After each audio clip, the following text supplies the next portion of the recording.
همین در آمدم همین شما نیت کردم که آمد میگه خیلی من نماز بود کم برامم سلام علیکم گفت حاجی بابا نیستی مقصد در جای در کاری وقت ساعت قطعی نیستی گفتم یک کم ترک بندگی داشتی میگه من همون چیزی بود همون را گفتم یک کم ترک بندگی کردیم میگه خیلی گشت در رو برون گفت که همتری که خدا داده است و خدا قسمدن اما آدم خودش همتری که خدا داده و البته مثال بین میگه نماز مانع هیچ کارش نمیشود برادرمون دوم عبدالرؤوف و خال امردین به این روزی عید به این روزی سعید تبریک و تهنیت بگیم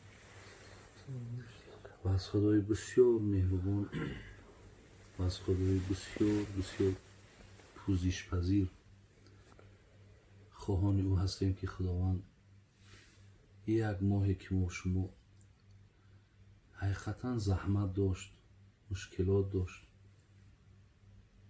اگر زحمت و مشکلات نمی داشت حبیب خدا نمی گفت که الصیام و القرآن یشفعان للعبد قرآن و روزه روز قیامت پشتیبان تونند تصور کنید که ما در دنیا یک پشتیبان داشته باشیم چند کتگی میکنیم چند وقت مخشه که پشتیبان دادم داریم نگاه کیسته اک وقتی روز قیامت که دادرمون عبدالرؤوف جون میگه این قدر پایان آمدن آفتاب و این مشکلات در پشتت وقتی که یاردمچی ها روزه باشه و با قرآن باشه اونها ببینین من برای چی گفتم که ما در ماه رمضان زحمت کشیدیم زیرا که خود روزه میگه روزه خودش میگه که ای الله مهربان باید تو شفاعت که زیرا اینکه این آدم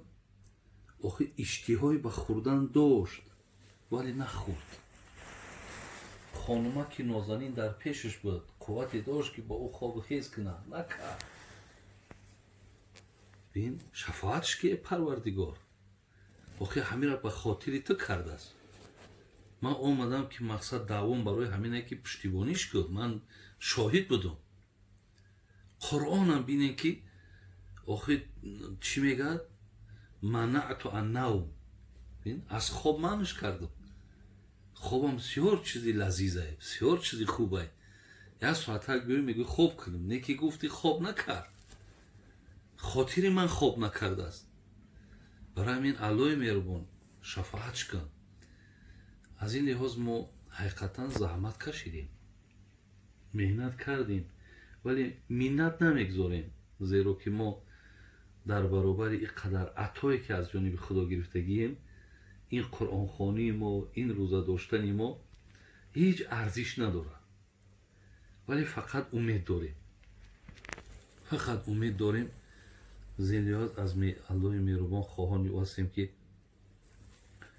همون وعده ها و همون مکافات هایی که در این ماه بود خدا دادر ما شرف جان برادرای ما رحیم جان و پیکی جان اصلا همین سلالایی که همین برادرای ما ده هستن که خیلی حقیقتا ولی میگن صدقه را پنهانیش خوب است لیکن آیت های قرآن سیرن و علانیه آمده است آشکاراش هم گناه نیست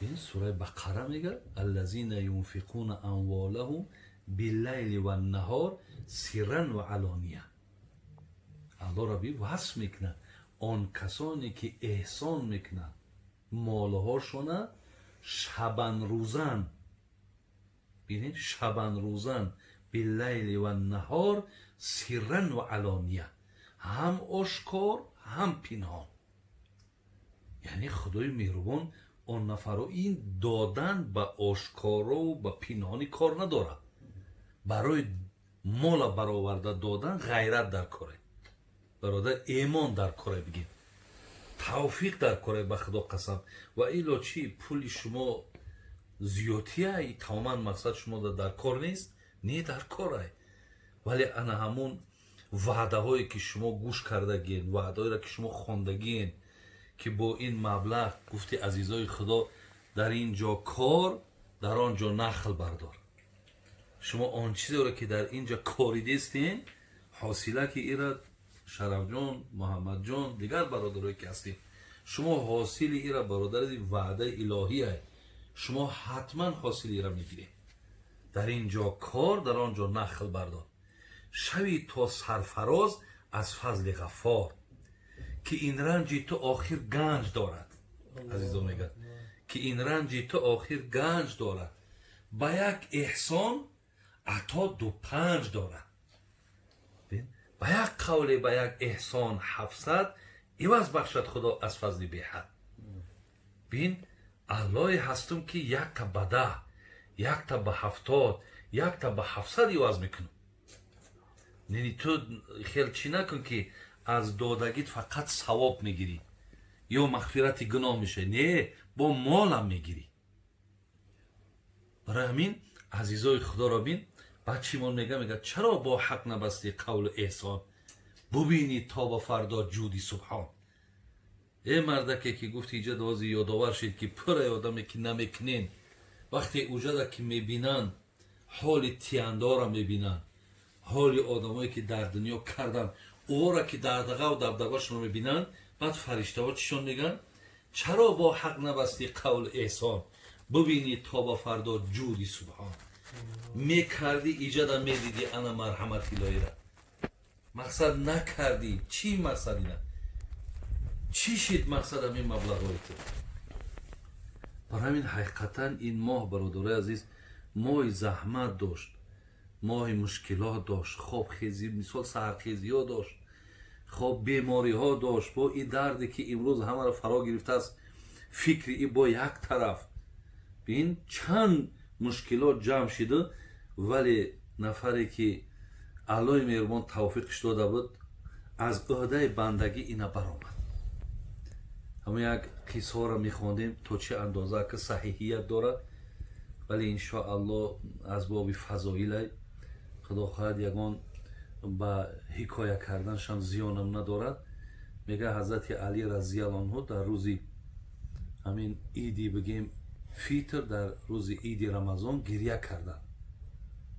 گفتن حضرت گفتن آخی مقصد خیلی که گریه کو انشالله خیره خوبی دیدن مرد نیکه، یک آخی امروز روزی شادیه کو، روزی خرسندیه کو. گفت درست میگین، لیکن من گریم برای اون است که همین مهنت های من پیش الله مهربان قبول شد یا نشد. گریم برای ای است مقصد. من شبها تهجد خوندم، تراویح خوندم، مقصد به قدر امکانم آخی هرچی که دست اومد بندگی را کردم، ولی آیا حاصل بر من میشوه یا نمیشوه؟ من گریم برای این است مقصد. لیکن از همین لحاظ ما هم از الله مهربان که امید من همیه که خدای مهربان همیه قبول کرد باشه. از آن جمله این زحمت ها و مهنت هایی که شما کردین، دستی هزارها نفرهایی را که گرفتین که هر کدام گفت وقتی دست برداشت خدا در امرت برکت بده بگه، انشاءالله اینو به نتیجه نمیمونن. برای من خوش به حالتون حاجی جان، سیو برکت یابین. که ببینین در سوره انفال از آیت 2 تا آیت 4 خبری آیت میگه که اولئک هم المؤمنون حقا. کنم عبادت ما انجامتون. بعد مقصد چی؟ بعد میلش با مصلحت مونه کار مونه میکنیم. یک آدمی بسیار معروف پیدا میکنیم دوشنبه. اون کس ما دا صحبت کرد، گفت که باید دوما بسپارم. یعنی دوما باید بسپاریم، کلام باید خودش بیا بکشه.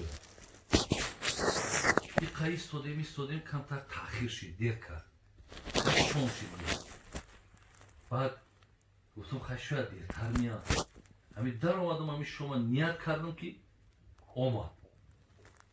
میگه خیلی من نماز بود کم برامم سلام علیکم. گفت حاجی بابا نیستی، مقصد در جای در کاری وقت ساعت قطعی نیستی.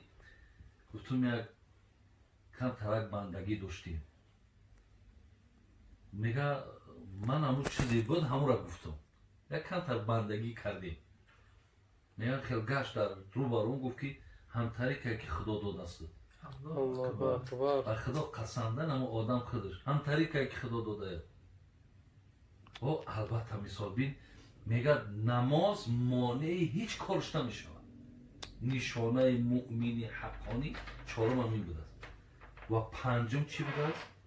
و همین ما رزقناهم ینفقون.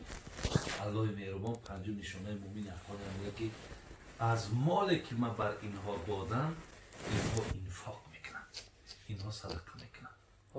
برای همین از خدای مهربان با جان ما امید داریم انشاءالله ما چیزای خبرهایی را که شنیدیم خواندیم و دیدیم چگونه ما با اینها مقصد باورمون حاصل نشد، چگونه ما با اینها ایمان نداشته باشیم.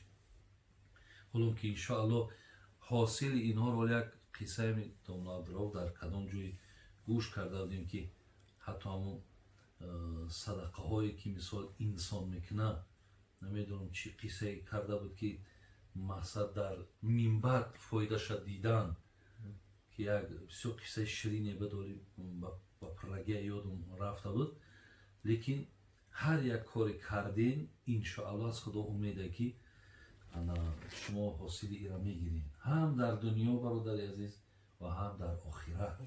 خدا کنه که در زیر همین 5 مؤمنی که نشانه هاش الله مهربان گفت که مؤمن های حقانی هم اینا هستن. خدای مهربان ما و شما را جای خیام و الله مهربان محبت هامون و میل هامون و اخلاص هامون با زیاد کنم. همیشه الله را سپاسگزاری میکنیم که خدای توفیق به ما داده است. خدای مهربان توفیق به ما داده است که خلاص هر کاری را که کنیم از دایره همون فرموده ها میکنیم که خداوند این خیر که گفته است همین خیر کردن در کار، پیامبر که این خیر گفته است همین خیر کردن در کار. این هم برادرای از یک نعمتی هست که خدای مهربان برای ما و شما داده است که از همینا ما و شما پیروی میکنیم. خداوند تنی صحتتون بده و ایمان کاملتون بده. خدا گذشتگان همه ما و شما را رحمت و مغفرت کنه. خداوند در این خاندان با فیض و برکات نازل کنه. آفت و بلا را دور گردونه. اللهم اعنا ذکری و شکری و حسن عبادتیک یا رب العالمین. نه نوبت خوری از اون چیزا که اگر یا زمزمه کنی تو خوب میشه. از جان اصلا بگیریم با خونشی. اوه تورات کردن.